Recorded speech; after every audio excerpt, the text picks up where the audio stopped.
Hi friends, welcome back to my channel. இன்றைக்கி நம்ம பார்க்க போகிற வீடியோ என்னென்னு பார்த்தீங்கன்னா, வேதனைகளை நீக்கும் வளர்பிறை பஞ்சமி வழிபாடு பற்றி தான் பார்க்க போகிறோம்.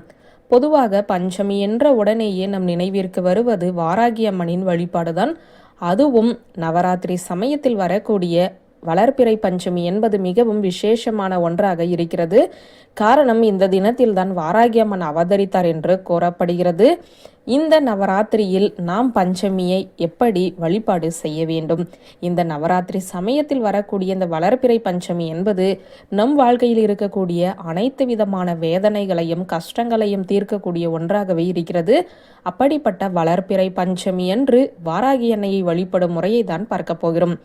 வாராகி அம்மனை பற்றி பலரும் பல விதங்களில் கூறியிருந்தாலும், உண்மையான அன்புடன் முழு மனதுடன் வாராகி அம்மனை வழிபட்டோம் என்றால் நம்முடைய வழிபாட்டிற்கு மனம் இறங்கி நாம் வேண்டிய அனைத்தையும் தரக்கூடிய ஒரு அன்பான தாயாவே அவள் திகழ்கிறாள்.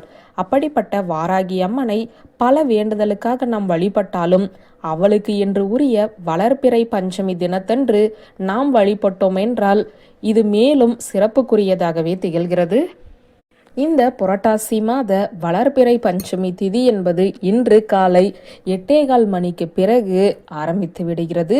அதுவும் வெள்ளிக்கிழமையில் வந்திருப்பது மிகவும் சிறப்பு. பொதுவாக பஞ்சமி வாராகியம்மன் வழிபாடு என்பது இரவில் செய்யக்கூடிய வழிபாடு என்பதால் இன்று இரவு வாராகியம்மனை நாம் வழிபாடு வேண்டும். வாராகி அம்மனுக்கு பிடித்தமான கிழங்கு வகைகள், பானகம் இவற்றை வைத்து சிவப்பு நிற மலர்களை வாங்கி அலங்காரம் செய்ய வேண்டும்.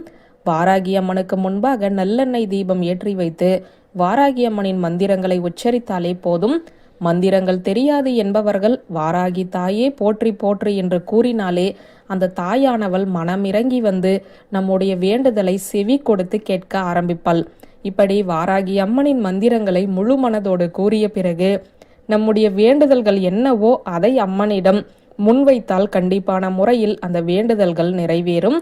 இன்று இந்த பஞ்சமி திதி என்று வாராகி அம்மனை நாம் வழிபடும் போது நம்முடைய வாழ்க்கையில் இருக்கக்கூடிய வேதனைகள் நீங்கும், கஷ்டங்கள் குறைய ஆரம்பிக்கும், கடன் பிரச்சனைகள் தீரும், எதிரிகள் என்ற சொல்லே நம் வாழ்க்கையில் இல்லாத நிலை உண்டாகும்.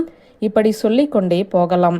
மிகவும் எளிமையான முறையில் அந்த அம்மனுக்கு பிடித்த மலரையும் நெய்வேத்தியத்தையும் வைத்து ஒரே ஒரு தீபத்தை மட்டும் ஏற்றி வைத்து முழு மனதுடன் வழிபட்டால் நம் வாழ்க்கையில் நல்ல மாற்றத்தை உணர முடியும் என்ற தகவலை சொல்லி இந்த வீடியோவை நிறைவு செய்கிறேன். நன்றி, வணக்கம்.